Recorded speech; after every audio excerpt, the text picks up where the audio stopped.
dengan kekayaan rumah yang begitu besar, kenapa nggak jual aja? Pengacara Hotman Paris memberikan tanggapannya soal kisah viral Tiko yang mengasuh ibunya selama belasan tahun di rumah mewah terbengkalai. Ia pun justru menyarankan Tiko untuk menjual rumah mewah yang berada di Jakarta Timur tersebut.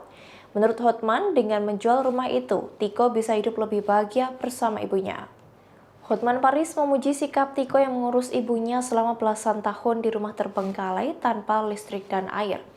Ia menyebut Tiko justru beruntung karena masih mendapat peninggalan berupa rumah mewah. Terkait kondisi ibu Tiko yang mengalami depresi, ia menyebut bahwa itu hanyalah penyakit tua. Hotman lantas membeberkan permasalahan yang mungkin terjadi jika Tiko menjual rumah mewah ibu Eni. Mengingat kini Eni mengalami gangguan kejiwaan dan tengah dirawat di rumah sakit. Hal yang akan menjadi masalah adalah ketika rumah itu akan dijual saat ibu Tiko masih hidup. Sebab jika rumah itu atas nama ibu Tiko yang saat ini mengalami gangguan jiwa,